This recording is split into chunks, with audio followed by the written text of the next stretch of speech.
সুন্দর করে কথা বলার পরেও কি মন গলাইতে পারলাম না? আর কোন ভাষায় বললে মন গলবে? মাননীয় স্পিকার, আপনার বুলিতে চন্দন ফুল ফুটুক। আপনি শেষে বলেছেন 1.5 ঘন্টা, আমি মেনে নিলাম যে মাননীয় বিরোধী দলের নেতা, আপনারটাই কবুল, আপনি মেনে নিলাম। মাননীয় বিদ্যুৎ প্রতিমন্ত্রী, মাননীয় স্বরাষ্ট্রমন্ত্রীকে একটু শুনি। জি জি জি। মানে স্পিকার, আপনার স্লিপ অফ টাং হয়েছে আমি বুঝি। 60 মাননীয় স্বরাষ্ট্রমন্ত্রী স্লিপ অফ টাং না, 68 কথার কথা এসছে আর কি 1.5 ঘন্টা ওইরকম। তাহলে সব দায়িত্বই যদি একা একাভাবে সরকারি দল পালন করে, আমরা কোনো সুযোগ পাবো না। মাননীয় স্পিকার, আসলে মাননীয় স্বরাষ্ট্রমন্ত্রী খুব সুন্দর করেই বলেছেন কোনো সংকট নাই। এটা আসলে সংসদের ভিতরে নাই, বাইরে। সংকটটা আমাদের সংসদের বাইরে, এবং সংকট আছে বলেই খোদ হাইকোর্টের মতো ভেরি সেন্সিবল জায়গায় 2 দিন এখন এই জ্বালানি সাশ্রয়ের উদ্দেশ্যে কোর্ট হবে ভার্চুয়ালি। আপনি একসময় তার অংশ ছিলেন। সংকট নাই বলেই এটা হয়েছে। আমি জাস্ট একটা উদাহরণ। উনি অনেক কথা বলেছেন, আমি এগুলা রিপ্লাই দিতে যাব না। এই সংকটটা এই সরকারের সৃষ্টি না, এটা একটা গ্লোবাল ম্যাটার। একটা ওয়ার সিচুয়েশন চলতেছে, আমরা এগুলো বুঝি, এই কথা বারবার আমরা বলতেছি। আমরা চাই সবাই মিলে এখানে কন্ট্রিবিউট করতে, প্রেশারটা ডিফিউজ করতে, সিচুয়েশনটাকে ইজি করতে। তাহলে সব দায়িত্বই যদি একা একাভাবে সরকারি দল পালন করে, আমরা কোনো সুযোগ পাবো না। মাননীয় স্পিকার, আমরা তো এই দেশের নাগরিক। জনপ্রতিনিধি বাদ দিলাম, নাগরিক হিসাবেও তো আমাদের কিছু দায় আছে। আমরা ওই পজিটিভ অ্যাটিটিউডের জায়গা থেকেই এই আলোচনাটা দরকার বলে মনে করি। আমি ধন্যবাদ জানাই মাননীয় স্বরাষ্ট্রমন্ত্রীকে। উনি বলেছেন তারপরেও যদি আপনি গুরুত্বপূর্ণ বিবেচনা করেন, 68 বিধিতে আমাকে আপনি নোটিশ দেওয়ার জন্য অনুরোধ জানাতে পারেন এবং আমি সেই নোটিশটা দিতে পারি। ওখানে তো আধা ঘন্টা সময়, তো আধা ঘন্টা সময়ের ভিতরে সরকারি দল বলবে কতটুকু, আমি বলবো কতটুকু, আমরা বলবো কতটুকু। এই বিষয়টা এইরকম একটা জ্বলন্ত, ঠিক আছে 1 ঘন্টা হইতে পারে, এর মতো একটা বার্নিং ইস্যু যদি আমাদের এই আলোচনার গুরুত্বপূর্ণ বিষয় না হয়ে থাকে, তাহলে কোনটা হবে আমি ঠিক জানি না। আমি মনে করি যে এই মুহূর্তে বাংলাদেশে প্রিভেইলিং যতগুলা সমস্যা আছে, এর মধ্যে সবচেয়ে গুরুতর সমস্যা হচ্ছে জ্বালানি সমস্যা, এবং এইটার সাথে সম্পৃক্ত অনেক কিছু, অনেক জিনিস। সেই গোটা অর্থনীতির চাকায় পাওয়ারের উপর নির্ভর করে। পাওয়ার জেনারেট করবে এই জ্বালানি দিয়ে। পাওয়ারের র মেটেরিয়ালস হচ্ছে জ্বালানি, গ্যাস হোক, তরল হোক, যাই হোক। আমরা এই বিষয়ে কন্ট্রিবিউশন রাখতে চাই, আমাদেরকে সুযোগ দেওয়া হোক।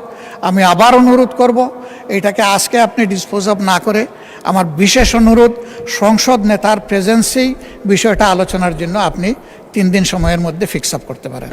ধন্যবাদ আপনাকে। ধন্যবাদ মাননীয় বিরোধী দলীয় নেতা এবং মাননীয় স্বরাষ্ট্রমন্ত্রী, দুইজনকে ধন্যবাদ।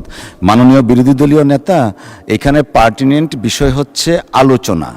তো আমি দেখলাম মাননীয় স্বরাষ্ট্রমন্ত্রীও আলোচনা করতে চান, আপনার প্রস্তাবেও আলোচনা, বাট কোশ্চেন হচ্ছে হয়দার সংসদ মুলতবি করে হবে নাকি না করে হবে।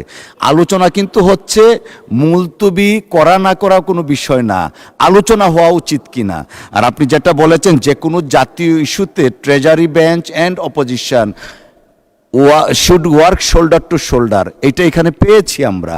তো আমার মনে হয় আলোচনা হচ্ছে, বাট বিধিগতভাবে আমরা চিন্তা করলাম যে না, অল্টারনেট বিধিতে আলোচনার সুযোগ। যেমন দেখেন, আজকে এত হারমোনিয়াস পরিবেশে প্রায় আধা ঘন্টার মতো আলোচনা অলরেডি হয়ে গেছে। সো এই আলোচনাটাই কন্টিনিউ আমরা করতে পারি। আর একটা বিধিতে আমি এটা আগেও একটু দেখে রেখেছি, সংসদকে মুলতবি করে আলোচনা না করে এই আলোচনাটাই আমরা সংসদের চলমান অবস্থায় সাধারণ আলোচনা নিয়ে যাই। সময়ের প্রেক্ষিতে এটা আমরা আলোচনার ভিত্তিতে আধা ঘন্টার জায়গায় 1 ঘন্টা করতে পারি, 1.5 ঘন্টা করা যেতে পারে, বাট মুলতবি না রেখে। আচ্ছা ঠিক আছে, 1 ঘন্টার মধ্যে আমরা করলাম।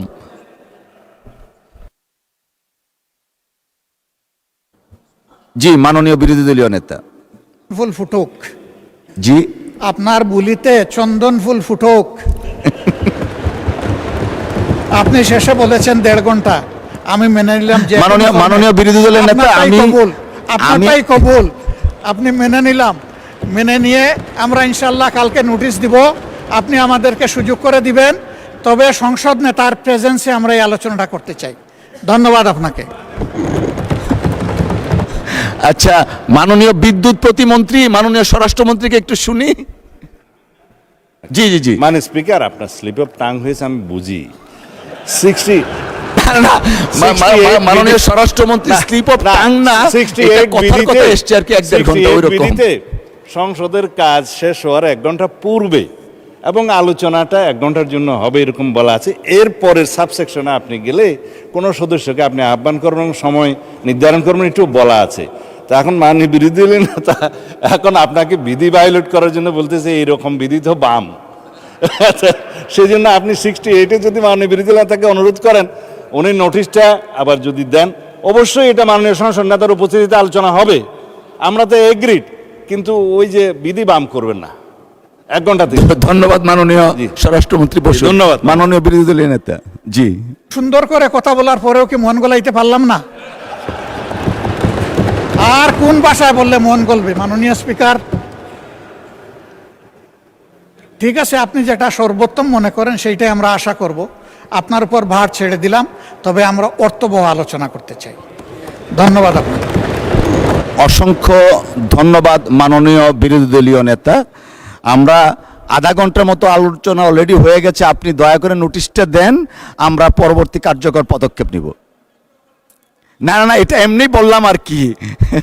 আপনি দয়া করে নোটিশটা দেন, অর্থবহ আলোচনার জন্য যা করণীয় মহান সংসদ তাই করবে। অসংখ্য ধন্যবাদ। ধন্যবাদ দুজনকেই। মাননীয় বিদ্যুৎ প্রতিমন্ত্রী, আপনার তো বোধহয় বক্তব্য রাখার আর দরকার নেই, আলোচনা যেহেতু হতে যাচ্ছে। অসংখ্য ধন্যবাদ। ধন্যবাদ সবাইকে।